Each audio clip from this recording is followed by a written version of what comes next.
que ça vous arrive d'avoir l'impression de porter une tonne de briques sur vos épaules? Je pense que ça arrive à tout le monde. Bienvenue à ce nouvel épisode de votre Shanti. Ici Émilie Chevrefils, prête à essayer d'en laisser aller un petit peu avec vous. Quand on parle justement de poids sur les épaules, on parle de tension et en fait, c'est relié à toutes les « il faudra bien que ». Tu sais, il faudrait bien que, 3 petits points, compléter la phrase. C'est ce qui va nous amener des tensions au niveau du haut du dos, les épaules, la nuque. Et là, aujourd'hui, on va faire des petits exercices que vous pourrez refaire, réutiliser à votre guise, entre autres, pour essayer de libérer le poids sur les épaules. On commence d'abord en amenant les mains au cœur. En fait, on va tourner les paumes de main vers le ciel. Un mudra, c'est une position des mains, des bras ou du corps en entier qui éveille un état d'être particulier, une émotion particulière. Ça peut être une guérison. Et Hasta Mudra, garde les bras près de soi, paume vers le ciel. Hasta veut dire main. Et donc, ce mudra avec les mains est un mudra de réceptivité. Qu'est-ce qu'on est prêt à recevoir, à laisser entrer, justement. Et donc, on prend un petit moment pour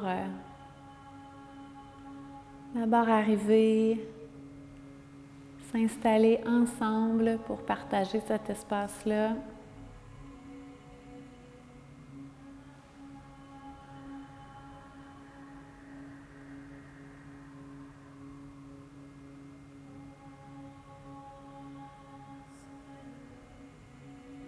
Et qu'est-ce qu'on a envie de recevoir, justement? Est-ce que c'est une guérison au niveau du cœur, au niveau du corps physique, au niveau des pensées? Est-ce que ce qu'on veut, c'est un peu plus de détente et de calme?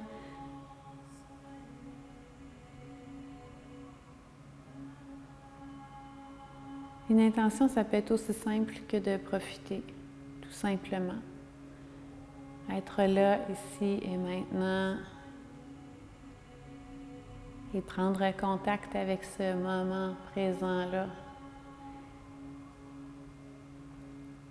Celui qui passe en ce moment et qui ne revient plus jamais.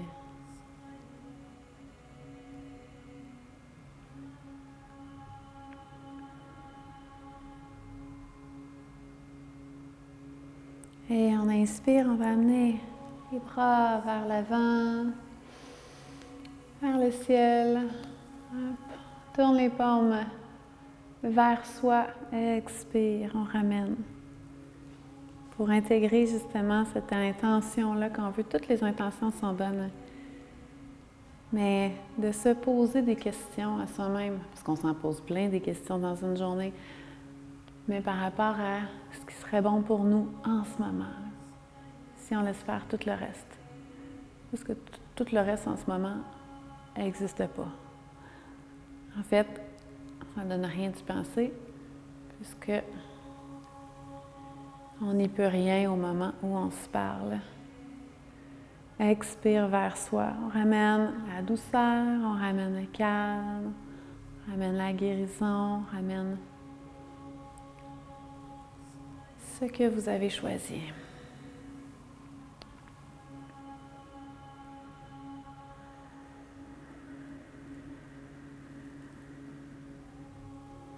Je vous laisse faire un dernier cycle en silence, peut-être les yeux fermés, avec soi.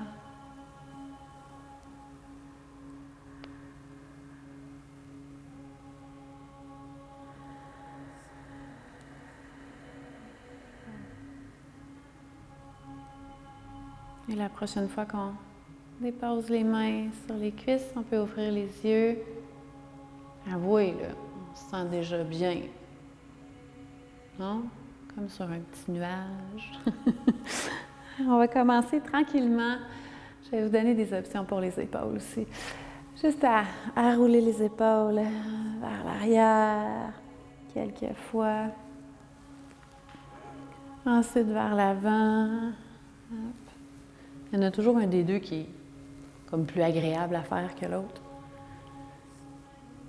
Et ensuite, la nuque va aller d'un côté, de l'autre, en douceur, encore.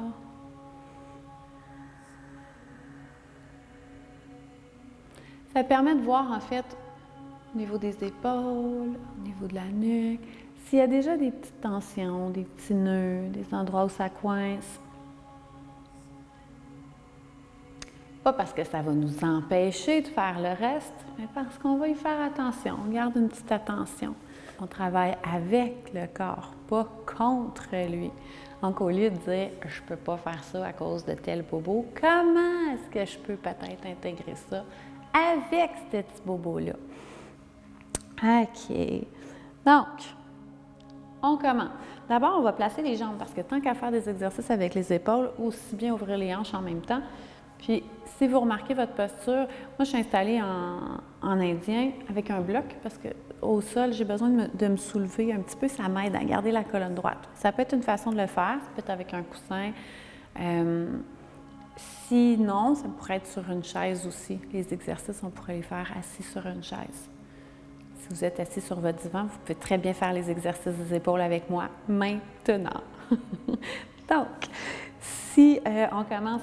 Si on est au sol puis qu'on veut faire une ouverture des hanches en même temps, on va commencer avec la jambe droite qu'on peut installer. Ça peut être en indien, et voilà, ouverture de hanche, c'est déjà fait. Ou on peut soulever le pied droit, venir l'accoter.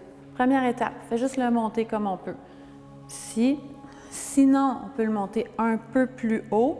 Là, si le genou est sur le bord de venir vous chatouiller l'oreille, parce qu'on est allé un peu trop loin, on va revenir à l'étape d'avant. C'est bon?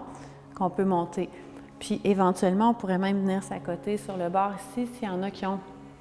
En fait, moi, je pense que je ne pourrais jamais faire ça dans ma vie, mais ça, c'est au niveau des quadriceps. OK? Donc, les marcheurs de ce monde, les coureurs et ceux qui font beaucoup de vélo, ça va être difficile de remonter, justement, à cause des quadriceps. Ah, on reste plus bas. Ça ouvre les hanches quand même. OK? On pourrait même... amener un genou vers l'avant et l'autre derrière. Je pense que je vais le faire de cette façon-là. Je vais enlever le bloc, par exemple. Et voilà.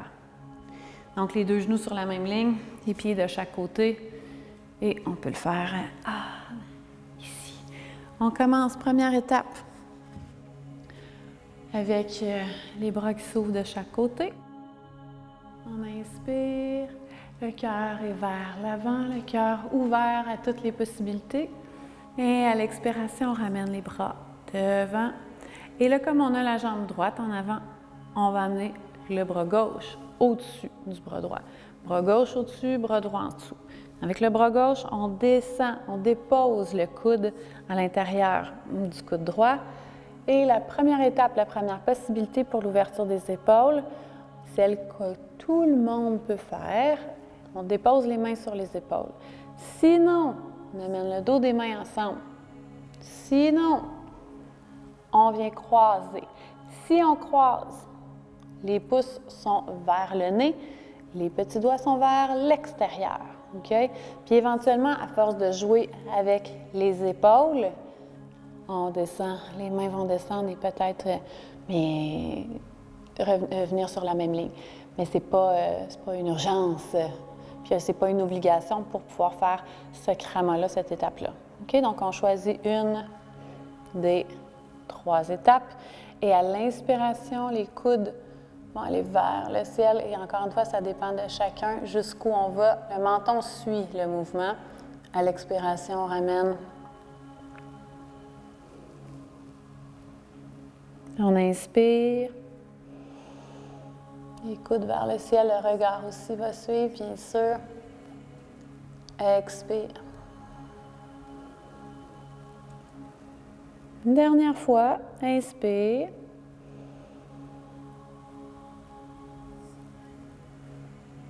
Expire. Et on décolle les mains. On allonge le bras gauche, tourne la paume de la main droite vers soi, puis on descend le bras juste un petit peu. On passe le coude en fait, pour ensuite le bras droit, la paume est vers soi, puis le bras gauche, il faut qu'il soit tendu pour qu'on puisse tirer. Si le coude est plié, on ne sentira rien au niveau de l'épaule. OK? Et si de cette façon-là, c'est vraiment inconfortable, on va juste aller, il faut passer au-dessus du coude par exemple, on va aller tirer. Ici, le coude peut même être plié. Donc là, allez-y selon les épaules, parce que justement, plus on a des tensions sur les épaules, puis plus on dit « Ah, il y a des mouvements qu'on ne peut pas faire ». Donc on écoute, on prend des décisions selon ce qui est disponible au niveau du corps. Ça va ça? Dernière respiration, ramène vers soi. Et ensuite, le coude gauche vers le ciel. La main gauche, elle s'en va dans le dos. Soit au niveau de la nuque, soit le long de la colonne, on descend. La main droite va se déposer sur le coude pour ouvrir. On va le sentir au niveau du triceps, ça étire. Si ce n'est pas possible pour le corps, on reste ici. On continue à ouvrir. Ça va, ça? OK. Donc ici, on peut même déposer la main gauche sur l'épaule droite. On tire. Sinon, au-dessus de la tête. Encore 2 ou 3 respirations, on peut maintenir dans la première ou la deuxième possibilité. Ou encore, on laisse aller le bras droit. Hop. Puis on vient chercher. En fait, que les mains dans le dos se rejoignent, se touchent ou pas, c'est pas grave. On travaille en direction. La main droite en direction de la main gauche.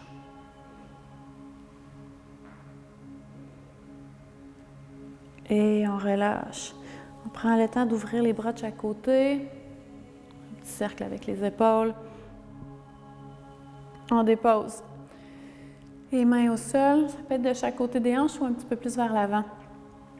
Flexion avant. On inspire, expire. On laisse le corps, le haut du corps se diriger vers l'avant comme on peut. Quand on est au bout, on maintient pour quelques respirations.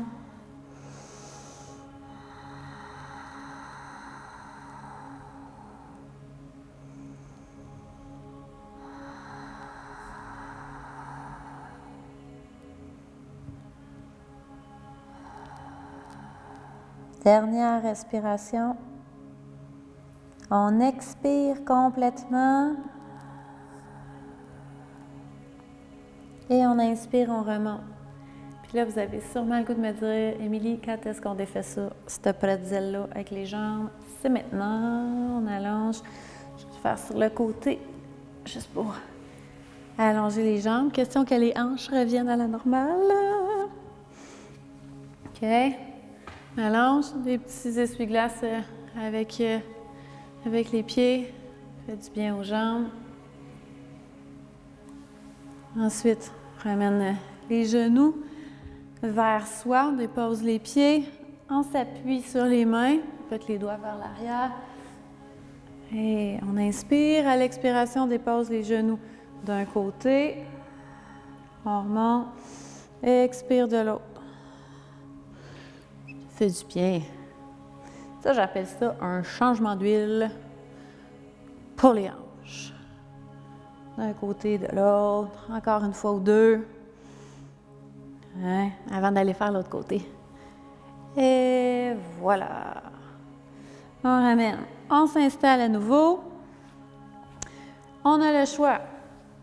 En indien, si on est assis sur une chaise, c'est super aussi. Hein? Sinon, en indien, on peut amener la jambe gauche en avant, soulever la jambe gauche, ramener un petit peu plus haut. On peut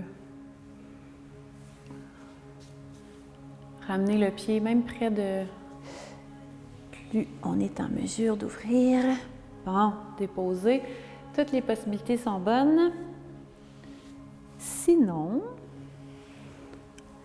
le genou droit en avant un petit peu plus, genou gauche par-dessus, les pieds de chaque côté. Et voilà. Je vous le dis souvent, hein, il y a toujours un côté qui nous demande plus de travail que l'autre. Tadam! Regardez ça pas loin si on en a besoin. On commence avec l'ouverture des bras. Inspire, prana. Le cœur vers l'avant. Posture, encore une fois, de réceptivité, comme on a fait au début. Un autre mudra, justement. Position des bras qui éveille la capacité de recevoir, d'accepter. Et on laisse les bras aller. Donc, la jambe gauche est en avant, le bras droit s'en vient au-dessus. Bras droit au-dessus, bras gauche en dessous. On dépose le coude et on peut amener les mains sur les épaules ou le dos des mains ensemble ou on croise. Encore une fois, on choisit son krama, on choisit l'étape qui est bonne pour nous. On inspire, coude vers le ciel. Expire, on ramène. Donc, le menton suit, inspire. Donc, le regard aussi en même temps. Le poids qu'on a sur les épaules. En fait, c'est jamais le poids qu'on porte qui dérange tant que ça, comme la durée. Essayez de le voir. J'essaie de le voir pas comme un bloc comme tel. Comme là, à chaque fois qu'on inspire, qu'on monte, il y a des petites poussières qui se décollent de notre poids, qui tombent vers l'arrière. On peut visualiser ça. On le fait une dernière fois. Comme ça, si on défait en tout petits morceaux, ça permet de faire un ménage plutôt que de penser d'enlever le poids au complet en une fois. Et on allonge le bras droit, tourne la paume de la main gauche vers soi, on descend, on garde le bras tendu. Si c'est pas possible, on va juste remonter ici avec la main, ouvrir l'épaule. Sinon, bras tendu en croix, la croix yogique. Encore pour 2 respirations.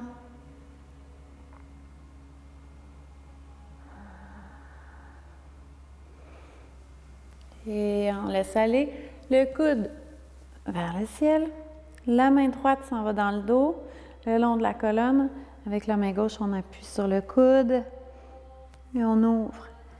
Si l'épaule ne nous permet pas cette possibilité-là, on va rester ici, on dépose la main droite sur l'épaule et on ouvre de cette façon-là, gentiment, doucement. Okay. Donc, dans un krama ou dans l'autre. Et on peut maintenir encore pour 2 ou 3 respirations pour finir, ou on laisse aller le bras gauche, on amène la main gauche derrière, en direction de la main droite, que ça se touche ou pas, c'est pas grave.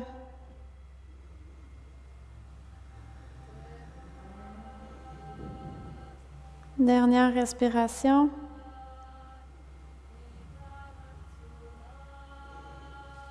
Et on relâche.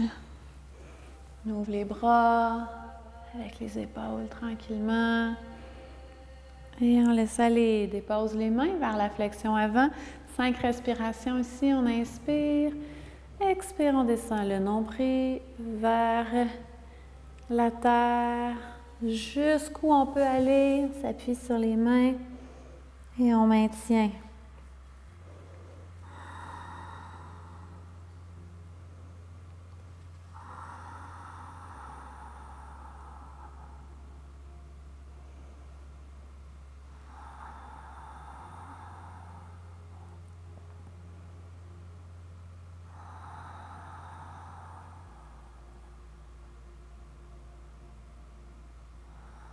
Dernière respiration, on expire complètement.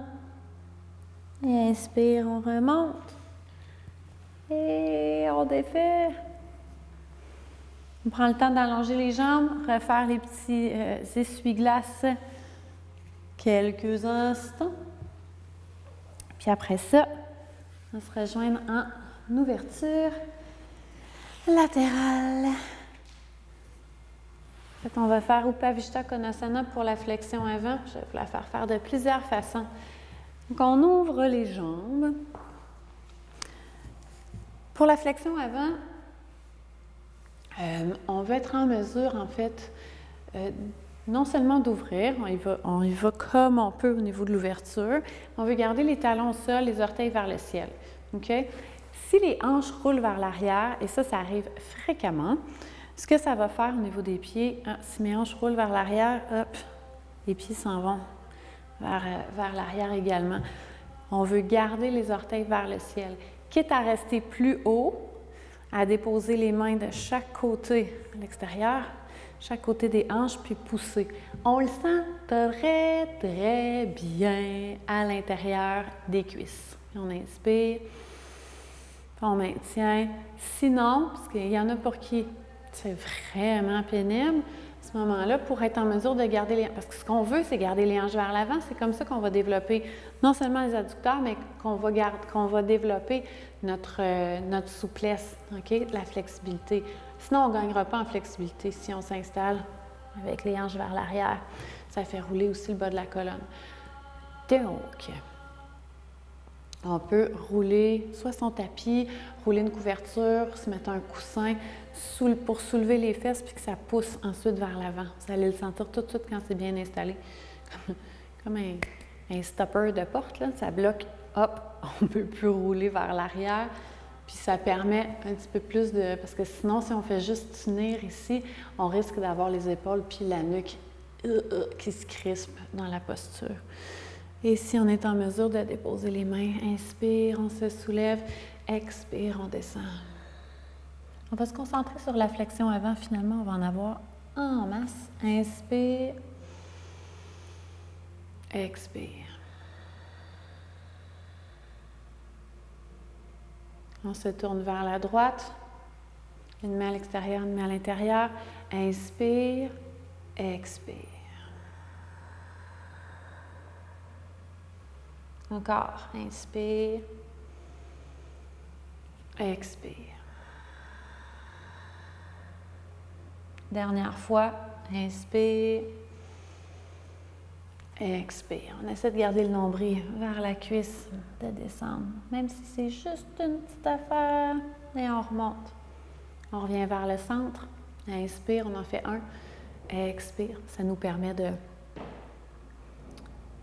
revenir à l'équilibre avant d'aller vers la jambe gauche. Inspire, on se soulève, côté gauche. Expire, le nombril vers la cuisse, on descend. Un petit peu, on commence, inspire, expire, on descend.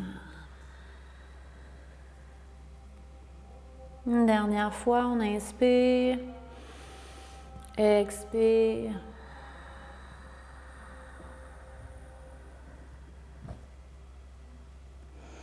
Et on remonte.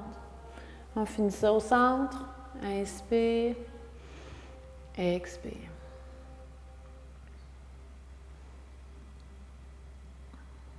On maintient pour 5, 4, 3, 2, 1. On va prendre le temps d'inspirer, d'expirer contre la terre. Et on inspire, on remonte. Maintenant, pour défaire tout ça, on force le moins possible. On va chercher le dessous des jambes. On ramène vers le centre et on se couche sur le dos. Pour le Shavasana, juste avant de vous étendre, de vous allonger, on ramène les genoux à la poitrine. Petit cercle avec les genoux. Et on inspire, expire, on ramène les genoux vers soi. Et là, on va ouvrir les genoux légèrement. On inspire, on commence avec le côté droit. Expire, on ramène vers soi. Et le côté gauche, inspire, expire. Le genou vers l'épaule. Et dernier petit cercle. Allonge les jambes vers le ciel, les bras de chaque côté, on inspire. Expire vers la terre, on descend. Et on dépose. On peut ramener les mains au cœur. Laissez le corps se déposer, les épaules se détendre, les hanches se diriger vers la terre. Le corps qui devient lourd. On profite du Shavasana. Je vous laisse profiter d'un Shavasana prolongé, si c'est possible pour vous de le faire. En profiter le plus longtemps possible pour permettre au corps de profiter des bienfaits que le yoga nous amène. Et c'est ainsi que cette deuxième saison de votre Shanti se complète. C'est vraiment un grand bonheur pour moi que de pouvoir partager ce que j'aime le plus. En fait, une des choses que je pense que je fais le mieux dans la vie et quelque chose qui, pour moi, a changé ma vie pour le mieux. Donc, de pouvoir le partager avec vous, ben, c'est un bonheur à chaque fois que de vous retrouver. Merci pour votre présence, merci pour vos lumières et je vous dis à votre Shanti, de mon cœur au vôtre et, je l'espère, à une prochaine fois. Namasté. La lumière à l'intérieur de moi. Salut, honore et en même temps devient encore plus belle, plus brillante et plus grande grâce à la lumière à l'intérieur de chacun d'entre vous. Donc, namasté, c'est ce que veut dire cette belle salutation-là. À bientôt!